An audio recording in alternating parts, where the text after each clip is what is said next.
मोर प्रिय सांग मैंने मु आशा करुच्ची आप भलरे थे। तो देखु जीडीएस रो वर्तमान ऑनलाइन चली देखु आम जब या टोटाल वैकेंसी देखा टोटाल 44,228 टोटाल पोस्ट वैकेंसी रोचे। देखु ऑनलाइन ऑलरेडी स्टार्ट हो सारी देखो 15/7/2024 स्टार्ट हो सारी लास्ट डेट टी रोचे 5/8/2024 लास्ट डेट जो रोचे जहाँकि ऑनलाइन। तो जो मैंने अप्लाई करना तो एबे आप अप्लाई करूँ। तो आपन जब अप्लाई करवा जानी ना ताले आज यही वीडियो में आपन को स्टेप बाय स्टेप आप केमी अप्लाई करेंगे ता मु प्रोवाइड करदेवी। तेणु आप वीडियो को कम्प्लीटली देखु एवं जो मैंने मो चैनल नुआ अच्छो ताले चैनल को आप सब्सक्राइब करने। तेज चलतु देखा जीडीएस आप केमी अप्लाई करेंगे स्टेप बाय स्टेप मु प्रोसेस आपको आज प्रोवाइड करदेवी। तेणु आप वीडियो को कम्प्लीटली देखु। आप जब प्रथमे अप्लाई करुँच आप प्रथमे रजिस्ट्रेशन करने को पड़ो। एडी जो लिखाई स्टेज 1 आपको प्रथमे आप न्यू रजिस्ट्रेशन करने को पड़ो।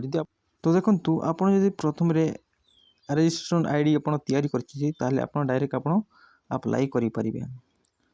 तो आज आम न्यू रजिस्ट्रेशन करवा। तो प्रथम आम रजिस्ट्रेशन उपर आम क्लिक करवा। तो रजिस्ट्रेशन उपर क्लिक कलापर देन आपन को एमती गोटे इंटरफेस आसो। तो ये आपंकर फास्ट आप मोबाइल नंबर इंटर करेंगे आपन पाखे जोटा मोबाइल नंबर अच्छी तो ताको आप इंटर करेंगे। तापर आपंकर ईमेल आईडी अच्छी जदि आप ईमेल आईडी भी दे पारे। देन आपंकर हाई स्कूल सर्टिफिकेट आपंकर नाम जोटा अच्छी ताहा आप मेंशन करेंगे। एक्जाक्टली आपंकर सेम आप मेंशन करेंगे कौन से जगह आप मिस्टेक करेंगे नहीं। तापर आपन फादर्स नेम मदर्स नेम आप मेंशन करेंगे। ताहा भी आपंकर सर्टिफिकेट जोटा अच्छी सेटा ही आप इंटर करेंगे। देन आपंकर डेट ऑफ बर्थ ये आप इंटर करेंगे। देन आपंकर जेंडर मेल फीमेल जहाँ आपको इंटर ये आप सिलेक्ट करेंगे। मेल हो कि फीमेल हो जोटा ही आप सिलेक्ट करेंगे। तो तापर आप कम्युनिटी आपंकर एसटी हो कि एससी हो कि ओबीसी हो जेकोसी आपंकर कास्ट हो आप सिलेक्ट करेंगे। तो तापर आपंकर स्कूल सर्कल ये आप सिलेक्ट करेंगे। प्राय समस्ते तो ओडिशा ही आप सिलेक्ट करेंगे। तो सर्कल तो देन आपंकर को ईयर आप पास कर मेंशन करेंगे। तो आप को ईयर पास कर 1970 जेकोसी आप 2017 कि 16 जेकोसी आपंकर यार रोची तो ताही आप सिलेक्ट करेंगे। देन तापर आपको ये कैप्चा आप शो करदेवे। कैप्चा एडी मेंशन कराई तो आप इंटर कर सबमिट उपरे क्लिक करेंगे। तो मु सब फिलअप करी आपको देखाई दूची।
ठंडा पता भाषा लगे बड़ा 2011 कर बार रहे तो पाएगी